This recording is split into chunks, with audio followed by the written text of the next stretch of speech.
Welcome to today's interview. I brought on Gina Molinari. Gina, welcome. Thank you for having me. I'm so excited to be here, Heather. Thank you. Give the listeners a little background. Where do you live and what do you do? I live in Columbus, Ohio, and I am a communication and online marketing coach. I call myself the messaging maestro because I help people get really clear, confident, and consistent in their marketing, especially in the online space. Awesome. A little bit about your background, though, and what we're going to dive in today is all about a debilitating fear. But what I want to Yes. talk about is obviously what this debilitating fear is, but can you give us background and maybe if it goes to childhood or whatever, what was this passion yet this fear that was holding you back? Yeah, so my background's a little unconventional. I actually started going to my undergrad to be a classical singer. I wanted to be an opera singer. And what I realized when I graduated was that I actually had a completely, as you said, debilitating fear of performing and being on stage in front of people. And it's like, okay, well, why did you go into school to even do that then, if that was the case? Yeah. But the thing was, I always loved music, even as a little kid. I was always the one singing in the shopping cart and singing along with my Disney movies or whatever I was watching. But for whatever reason, being up in front of a room full of people with all eyes on me was just, it just brought up everything in me, and I couldn't perform. I was a good singer and I focused on like the technique and the diction. I'm not singing in English, so focusing on how to do the foreign languages, but I could not for the life of me get over that fear of being in front of people. I mean, the sort of shaking that I would have, my legs are like visibly shaking and my hands getting all clammy and everything. And it was just really, it was a struggle because I couldn't understand why I loved to do something that I was so deathly afraid of at the same time. And so I actually wound up going to grad school after having that realization that I, wanted to stay around it. And so I went into arts administration. I got my master's at NYU for arts administration and thought, okay, marketing, marketing the thing that I love and being around the thing that I love. But, I realized even that was sort of missing something. And then that then evolved into this idea of like messaging is really what's always been important to me. So I kind of do a call back to my work as a singer, realizing that what I was always trying to convey was this message and connect with people emotionally. And I think that was also where the fear came from, because it's this idea that like I'm on full display and I'm raw. And when you breathe so deeply as an opera singer, I mean, you have no choice but to connect to your body and to your emotions. And so it was very vulnerable to be on stage like that and to have all eyes on me. Because if I was ambient noise, like in a balcony or something, I was fine. I actually still to this day, I love doing that. But even now, after all the public speaking I do and everything, it's still a bit of a challenge to sing in front of people. Is it the singing or you don't like being the focal point, like the center of attention? It's both. It's definitely probably more the latter. It's the center of attention part definitely is a struggle because, when you're, again, breathing so deeply, it's like, okay, if, I have body issues. I've had body issues a significant amount of my life. And it's like, okay, well, your belly swells up. And, if you're wearing something tight, what do I look like from that angle? But it is also the fear of the judgment of, am I doing good enough? If I'm in a room full of other musicians, is it good enough? Is my diction correct? Am I doing things right?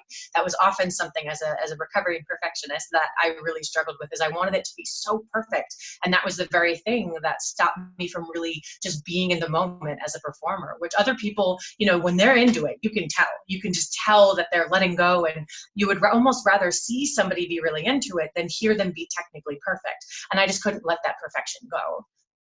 Well, what I love is how honest you just shared that. Number one, if you really stand back and think about it, you don't have a fear of public singing.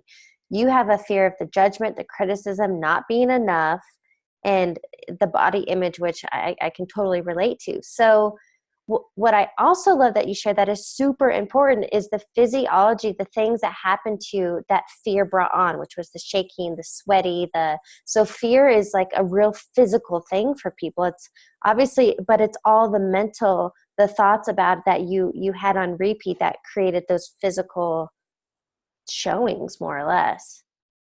Yeah. And for me, it then became like an assumption. So the interesting thing was that, I was a kid who did really well in school and I got pretty good grades and everything like that without trying very hard. I'm just kind of naturally smart. So as long as I paid attention and took my notes and whatever, I didn't have to like study to do well on a test. So the assumption after a while became that if something's hard for me, it's not for me. And so the sort of correlation I made was, if I have this much fear of it, if it's this hard for me, I must not be built for it. Like maybe that's not what I'm actually supposed to be doing. Which now, being in this entrepreneur space and obviously constantly facing fear and failure and all of these things, it's like, well, that's not true at all. But I mean, again, I was fighting this idea of being so afraid and so in love with the same thing. And I just made that assumption. And it made it actually the sort of nail in the coffin of the thing that made me really believe that story, and that limiting belief was, I applied for grad school at the place that I did my undergraduate. So I had worked in the office of admission, and I took a year off. I kept taking my voice lessons, and I took a year off, and I was going to audition for the grad program, which was great as an employee, like, woo, tuition remission, right? I was all excited about it. But I didn't get into the program. And one of the professors came and sat down with me and, talked to me about the audition process. And that really broke me, because the story became, the people who trained me don't want me. If the people who trained me don't even think I'm good enough for their program, who else would possibly think that I'm good enough for that? So that was just this huge letdown, this huge, kill of the ego. I really had to do a lot of soul searching. So it was quite a bit of time before I even decided that grad school for a different path was a good idea. I almost abandoned music altogether. I didn't think I could be around it without being so upset. And it's interesting because occasionally, even now, if I'm watching a performance of some kind or watching a musician, get into their craft and be really passionate, sometimes I do still have this really powerful emotional reaction of like, I really miss it. I really miss it. And even just talking about it, I'm getting a little emotional thinking about it. Like, it's something that is very much a part of me, but I just made all of these assumptions about what it had to look like. And so being able to take it now into this new space and help other people express themselves the way I had tried to do with music has just become this whole new passion. But it doesn't mean that I stopped having passion for that thing either. So you're not currently singing?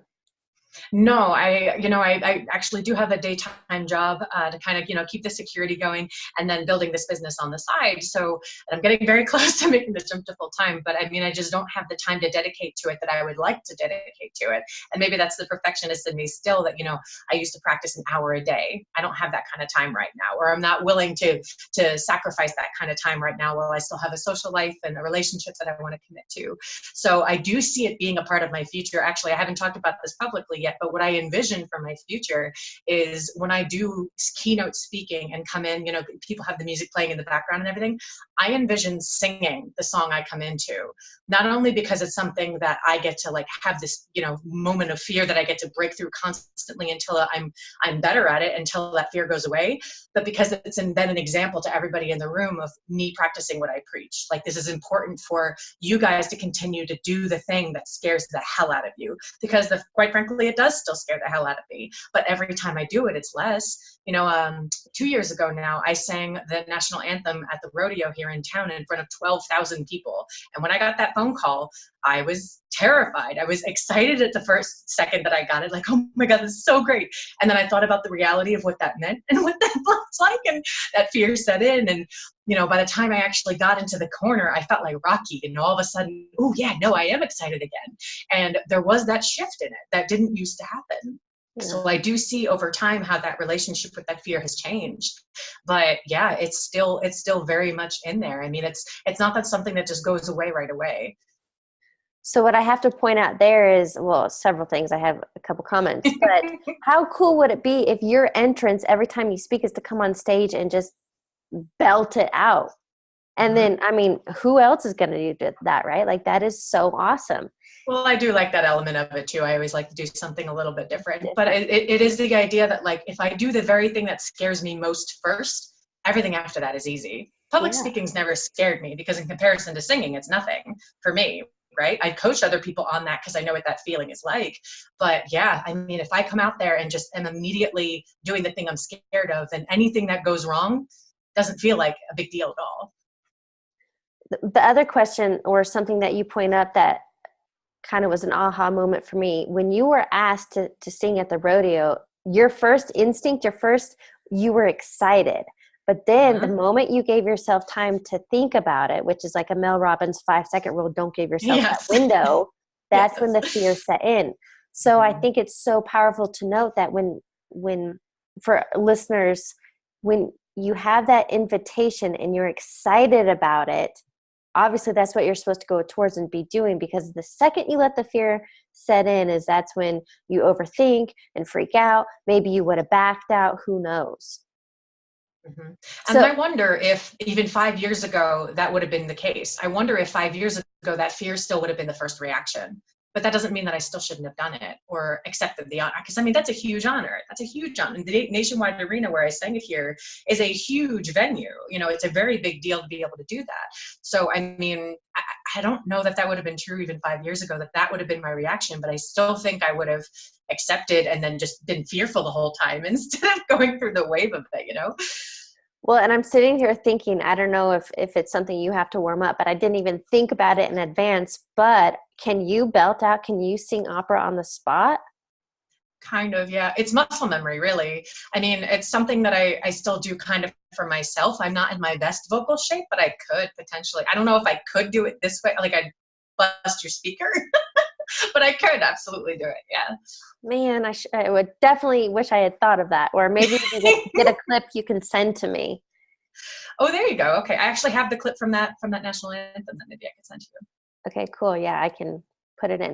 Okay, so then question for you, because I felt it and I saw it in you. You still have this passion for singing, and it's like you're an avoidance tactic. You're kind of like going around it. So do you think you will come back to that? Is that something that Yeah. whether it's a side, a weekend, a special event, but come back to that? Yeah, I mean, when opportunities may arise, right now I'm just not seeking them. And I'm clear that I'm not seeking them, like it's a choice.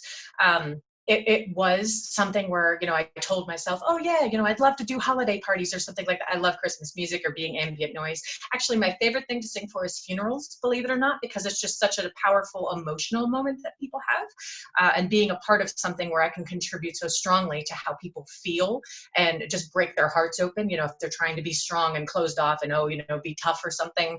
I mean, I just love being the person to crack their hearts open, because I think there's something about the way that I sing that just gets people really, really emotional, even if it's not in English and you can't understand what I'm saying. So, I mean, I just haven't been actively seeking them, but there is absolutely no way that I will not go back to it. Like I said, that's the vision for even just the keynote part of it. But I do envision, doing charity concerts and cabarets and things when it comes to the holidays. And I picture doing just going back to regular lessons and being able to see what my full potential is as a singer. And whether I do that in some professional capacity or not, I don't know. But I know I want to do it for me and to see what I'm capable, kind of like athletes do it, what is my body capable of? Like I'll do an Ironman and see how much. I want to see what my voice is truly capable of, because I never reached my peak and I don't know how far I could have gone. Right. And regret weighs way more heavy than quote failure or rejection. Yeah. Okay, so then question for you, what advice would you give somebody that maybe they can't relate to singing, but they have their own debilitating fear? What steps do you even take to embrace that and then go towards it? Yeah, I think the first thing is, especially if it's anything like mine, where you just kind of make this assumption that fear means that something's wrong. Just ignore that instinct, ignore that thought that something's wrong with you because there's fear. I mean, fear is so normal and natural. And even if things have come easy to you before, or if, you just are using that as an excuse to run away, like really see it as that. Acknowledge that, no, I'm letting fear make the decision for me right now. And when you start to look at it from the outside of things, you can have a more objective view of what it is you really want. Because once I started looking at it as something that was not necessarily written in stone, and it's like, okay, fear does not mean reality. It does not mean, like what my life is played out for or something. Once I got clear on that, it became evident that I had more choice. And when I had more choice, I got to be more creative with what choices I actually wanted to make. And it wasn't that, the universe or God or whatever you believe in, it wasn't that they were choosing for me. I had the choice again. And it was a really, really powerful sort of thing, because, here I am being an entrepreneur, which is equally faced with rejection and failure and all the things that I was afraid of as a singer, but I'm happy to do it now. So what's different? I'm different. That assumption is different. That story is different. And ultimately, it's taking your power back. Yeah. Because feeding into the fear, a quote that I say all the time, I'd like to say that I coined it, is to let fear fuel you, not rule you. Mm-hmm. And for Yeah. people that allow fear to hold them back, that they don't go toward the thing that they're so passionate about or they dream of, like that's giving your power away.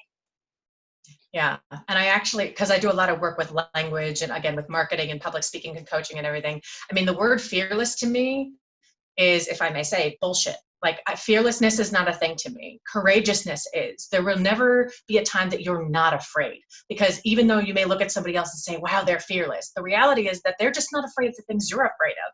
They're afraid of plenty of other things. You know, you think of Greek mythology and like Achilles, you know, he was this crazy warrior, demigod sort of thing, but he was still afraid of getting hit in the ankle because that was his Achilles heel, you know, the literal Achilles heel. So everybody has something they're afraid of, and just because somebody else isn't afraid of the same thing doesn't mean that you have to be fearless to follow in their footsteps. I totally agree. And something that I've been projecting more of is that you will never be fearless, but you can learn to fear less. Yeah, so absolutely. Yeah, that's okay. So then question for you, what is a key takeaway you want listeners to get from today's conversation? That's a good question. I think that your dreams are your choice. That, again, it's not something that destiny necessarily has to pick for you. And yes, you have innate gifts and strengths and things, but that ultimately, if you really want something or have the inkling to want something, that it does get to be your choice. And then maybe you just have to work a little bit harder than somebody who naturally has abilities to lead them there. But that it's always your choice. I love that. Okay, so I have a few rapid fire questions I'd like to ask you to wrap up the interview. Sure. The first one being, what is a quote or motto that you live by?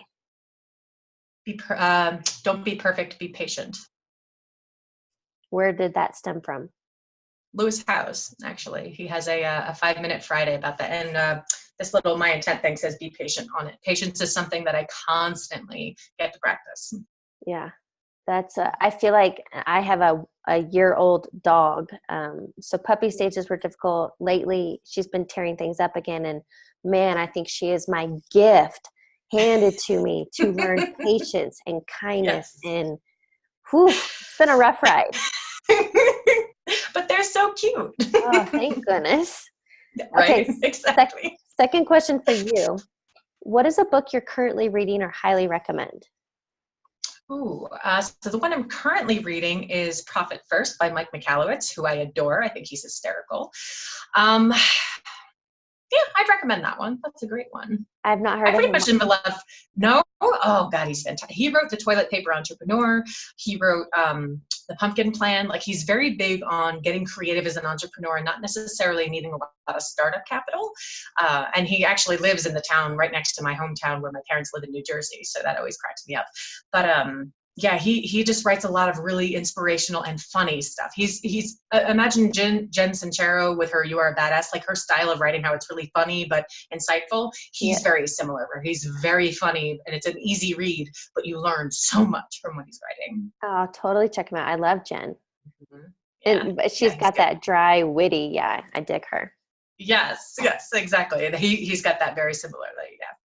Okay, final question for you. What advice would you give your younger self?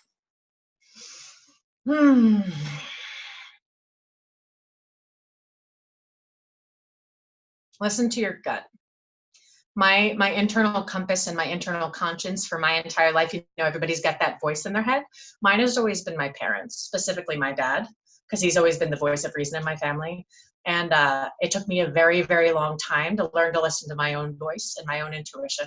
And the moment that I started to do that, not only did I discover things that truly made me happy, but I became better at what I do. So when I coach people and I trust my intuition and I say, you know, I feel like something's pinging me right now about what you're saying, and it's always right every time. So it makes me better at what I do, and it just opens more doors for me because I'm listening to my intuition instead of listening to somebody else's voice in my head.